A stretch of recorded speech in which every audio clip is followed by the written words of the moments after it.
We are live here in the Meaningful Ideas Trading Club. Gary Beaudoin is joining us. He's going to talk about everything that he's done to this point. So a few years back, Gary, if you recall, you had invited me to a breakfast and we got together and we chatted. At that point in my life, I don't know that I had that I was really tuned into the right channels, so to speak, if I say it that way. And I left that meeting, and you gave me a lot of valuable advice there. And before we left, you invited me over to your business, and you said, "Hey, why don't you come over? I'll show you how I'm running things over here." And at the time, I frankly thought, well, that's kind of odd. Why is he inviting me over there, right? Like, what would I learn from that? And I had a kind of a mindset that was a little bit closed-minded, if you would say it that way, right? And then we met again. That must have been about 4 years ago now, and we had another breakfast together. Those two meetings have been really important for me as I've gone about and done different things in my life. And those two meetings to me have kind of been a basis for these Meaningful Ideas Trading Club. It's a place to say there's helpers out there. There's people that will give you advice, tell you about their experiences, share that information with you because they live in an abundance mindset, right? And they know that they're doing well and they want to share it with other people. And so I want to thank you for that off the bat before we get started today. Well, thank you, Kyle. And I actually remember both those times. How ironic, too funny. So Gary, tell us a little bit who you are, and let's just start about some of the experiences that you had where are you now and how'd you get there? It was 1991. I'm sitting in a college lecture and I got a call that it's called Raging Bull. And I don't know if there's anybody else on here as prior service, but I got activated for, at the time, it was Desert Shield, and got deployed overseas, which later turned into Desert Storm. And I have to give a lot of my credits to the United States military. They just gave me 5 major things that impacted my life: discipline, structure, accountability, respect for personnel, which is a key component where I sit today. And then what I would say is the true appreciation for clear, concise communication. The military has given me so many different opportunities. With that, when I invited you to sit down and we were going through my drive, you notice everything in my drive was color coordinated. Certain colors represented certain positions that an active transaction was sitting in. So clearly to me, it gives communication to my staff without communicating. You can look up the color, what the color associates the transaction to, and they knew right away what to do. So, I don't know where you want me to run with this, Kyle, but it's been just rewarding in that effect. And then to hear you sit there and start off the meeting with the failures, it's almost in the service, we call it the Spartan prayer. Always ask for good things. Try to lessen that and look at having secondary things out there. Without the bad days, you wouldn't know what a good day is. A good day would be a normal day. Does that make sense? Yeah, it does. I like it. So it's just interesting what you stated. This right here, I'll hold up. It's got a bunch of signatures on here. No, it's not famous athletes.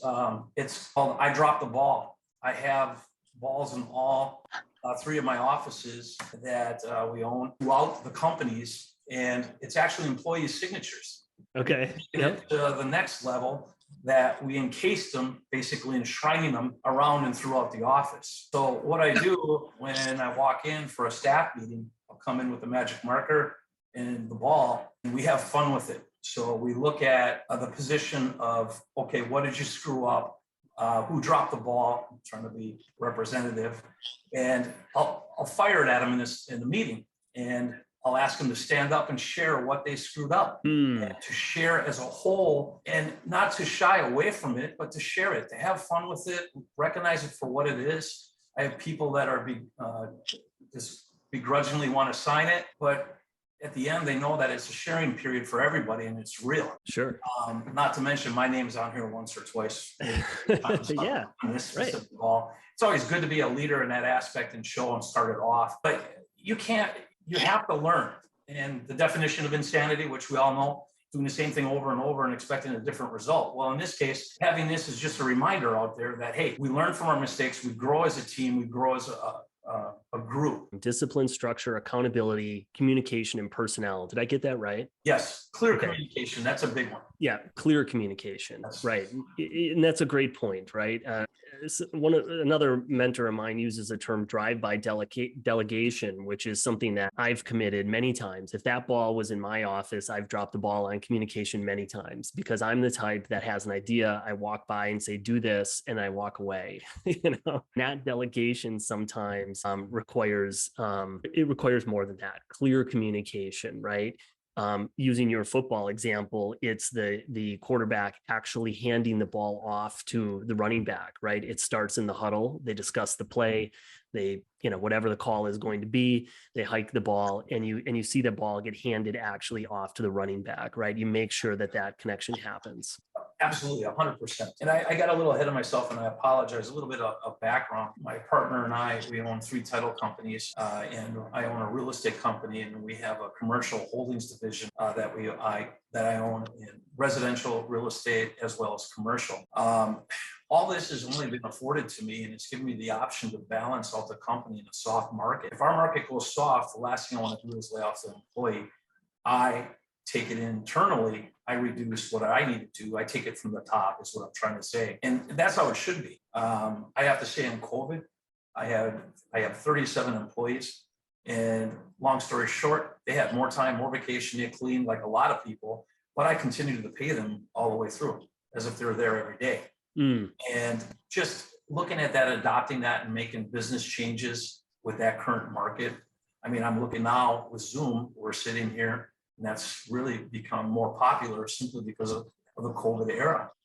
You look at something like that. So Gary, one thing that you told me in one of our first meetings, if you're okay telling us about this, is you're involved in real estate, both as a real estate broker, right, and agent, and you also invest in real estate. And what I wanted to really talk about with that, if we could for a moment, is you told me that when you were in the Army, that's where you created this idea for yourself, essentially, of this real estate. And I've always had this image of you kind of like, I don't know, lying in your bunk or something like that, dreaming this up. And I guess I just wonder, could you take us back to that moment? Because there's a lot of people out there that don't understand that. I guess I feel like I'm in the position I'm in because I created it. I thought about it. I thought about how these connections would work and how I'd get to this moment, rather than having some elusive job out there that was just going to be perfect for me that I had to search the world for. I felt like I needed to put the time and effort into creating that. Do you agree with that? And can you tell us about your story? Yes, wholeheartedly. Well, so first of all,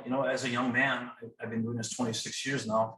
So going back then, I'm 54, and going back to the day, I was a combat soldier. So, and it's not what you see in the movies, anything of that. There's a lot of downtime.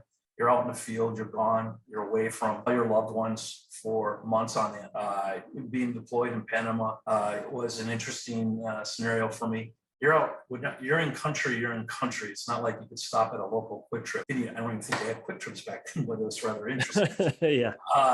So I always brought reading material. I needed something light that I didn't have to bring with it heavy with my gear was enough. And I would read books, real estate books, Art of the Deal. And I learned the principle of leverage. It just really taken away from the Art of the Deal and everything else out there. The principle of leverage can be applied to anything out there. You can leverage people. You treat a person well, you take care of them. And that's been my biggest gold mine for me. When I say gold mine, I mean that in the correct, rewarding. So I actually got in by accident because real estate agents were buying up rental properties before I could get out. Some of you remember that today's real estate homes page and all this stuff. By the time they printed it, it was 6 to 8 weeks old. And if I, stop by somewhere to pick it up, that was even later. So they're gone. So I got in just to be an agent. I had my GI benefits and I was using those. I went in, started using up my GI benefits, going to college in the morning and burning the candle with real estate. But as I alluded to earlier, I got activated and I got deployed again. So I had 3 deployments throughout my career. And that's because kind of full circle, the combat MOS that goes with it, it's what comes with that job. So, but it allowed me so much more reading and downtime. Wasn't in Iraq, Kyle. I would have been happy to have that, but there's sweltering, dripping heat, chafing. or sitting under some pines, depending where you're deployed. I remember I got my group or my platoon, we got stationed in Fort McCoy for winter training. So all the guys are looking at me because I grew up in Wisconsin. I'm like, hang on, guys, it's going to be cold. So we're going outside and we're going to be running around for weeks on end for winter training. You need to gear up and you have to have the appropriate gear. So yeah, so, and again, coming back to a round circle here is that a lot of downtime in that situation. So I just read. I did a lot of reading, and I was looking for outsourcing. We're gonna get into the millionaire success factors here, guys, that I've discovered in this book, The Millionaire Mind. Okay, another great find from Goodwill, $2.99, man, and this thing is packed with wonderful information. Millionaire success factors. Okay, so guys, 733 people responded to this Thomas Stanley, and they were all of a millionaire status, and he wanted to discover what the similarities were between these millionaires and what led to their success. Okay. So I'm going from top to bottom in ranking. So there's 30 of these success factors and we're starting at the bottom. I think you guys are going to be surprised and you're going to say, I'm in the right place and I'm feeling good. Okay. When we're done with this. So ranked 30th, these millionaires of the responses that they gave, and he basically tried to group them together and which ones came up most often. Graduating near or at the top of my class was last. All right, 29, having excellent investment advisors. Okay, look at 27, investing in the equities of public corporations. Okay, that made the list. Being lucky. Gary, do you think you've been lucky? You know, I stand behind what I stated before. I don't believe in luck.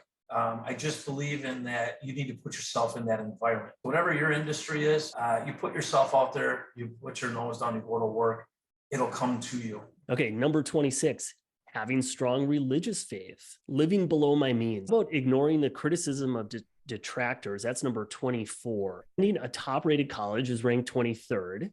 Okay, these are all things within you. Number 5, working harder than most people. Time and effort. 4, having a supportive spouse. Number 3, getting along with people. There you go. Tied for first. Being well-disciplined. Gary, what was one of your 5 keys? Discipline, structure, accountability, and personnel. And then accurate communication. That's been my basis. And here's the other one. They tied for first. 57% of respondents said either being well-disciplined or being honest. Discipline and integrity. Those are the top 2 factors. I'm going to swear here because I wrote it. I make these cards and I write it down. And one of them is don't fuck with honesty. Yeah, absolutely. You'll lose that credibility forever with that individual. Yeah. Those are the factors, guys. Look at that list. Look at that list every day. You should feel like a billion times better because I know all of you that I've gotten to know have that.